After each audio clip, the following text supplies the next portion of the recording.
მამუკა მდინარაძეს მინდა დაუსვა კითხვა. რატო არის საქართველოში ყველაფერი ყველაზე ძვირი რეგიონში? პირველადი მოხმარების პროდუქტები, ბინის ქირა, ნებისმიერი პროდუქტი რატო არის გაცილებით უფრო ძვირი, ვიდრე თურქეთში, სომხეთში, აზერბაიჯანში, მოლდოვაში, ყირგიზეთში, ყაზახეთში, სადამდე შეიძლება წავიდეთ? ხელთ მაქვს საერთაშორისო ავტორიტეტული კომპანიის კვლევა. ეს არის numbeo.com, შეგიძლიათ თქვენ შეხვიდეთ ამ ვებგვერდზე თუ არ ინტერესდებით, რომელიც პირდაპირ ამბობს, რომ რძე, კვერცხი, ყველი, კარტოფილი, ვაშლი, პორტოხალი, ხახვი, სალათის ფურცლები არის ყველაზე ძვირი მთელს რეგიონში საქართველოში. უფრო მეტიც, ეს ავტორიტეტული კომპანია ამბობს, რომ 4 სულიან ოჯახს, რომ ნორმალურად, მეტნაკლებად ნორმალურად იცხოვროს ქვეყანაში, სჭირდება 6,000 ლარი შემოსავალი. მე კითხვას გისვავთ, ბატონო მამუკა და უმრავლესობის წევრებს ყველას გისვავთ კითხვას. სად აქვს 6,000 ლარი თბილისში ან საქართველოში მაცხოვრებელ 4 სულიან ოჯახს? და ეს ცინიზმი, ბატონო მამუკა, თქვენ თანაგუნდელებს რო ახასიათებს, ეს რაღაცა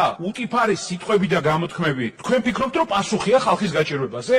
ეს ხალხს აქვს შეკითხვა თქვენთან მიმართებაში. რა ხდება ამ ქვეყანაში ისეთი, რომ სტამბული, რომელიც მსოფლიოში ყველაზე ძვირ ქალაქად ითვლება, იმაზე უფრო მეტი სიძვირი არის თბილისში? რა ხდება, რა გააკეთეთ ისეთი, რომ ბაქო, ერევანზე ძვირი არის თბილისი? რა გააკეთეთ, რომ საქართველო არის ყველაზე ძვირი ქვეყანა? ადამიანები მაღაზიაში რო შედიან, შიშით შედიან უკვე. ვერ ყიდულობენ პირველადი მოხმარების პროდუქტებს, თქვენ ეს სასაცილოდ არ ყოფნით ხალხო. მე გეკითხებით, ეს ნორმალურია? გაეცით პასუხი ამ კითხვას ხალხს, რა ხდება ქვეყანაში? იგივე კითხვას უსვავ ირაკლი ღარიბაშვილს, თუ ირაკლი კობახიძეს, ორივეს თუნდაც. ირაკლი კობახიძეს, პრემიერ-მინისტრს, ყოფილ პრემიერ-მინისტრსაც, ბიძინა ივანიშვილსაც უსვავ კითხვას, რა მოხდა ამ ქვეყანაში?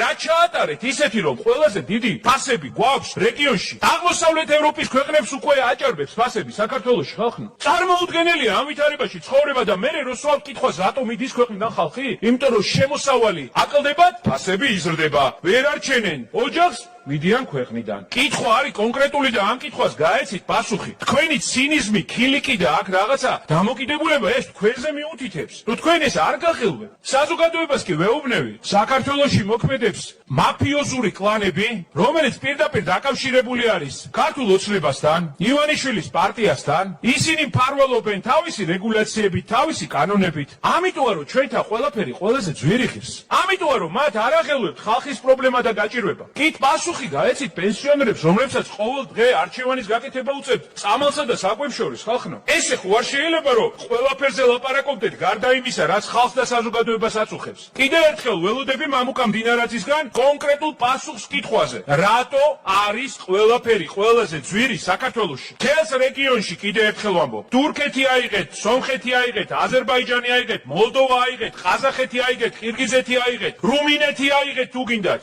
რა ჩაატარეთ ამისთანა გეკითხებით? სად მიდის ეს ფული ადამიანების ჯიბეებიდან რო ამოდის? ამ კითხვებს გაეცით პასუხი და დაანებეთ სრუდილემებს საკითხი.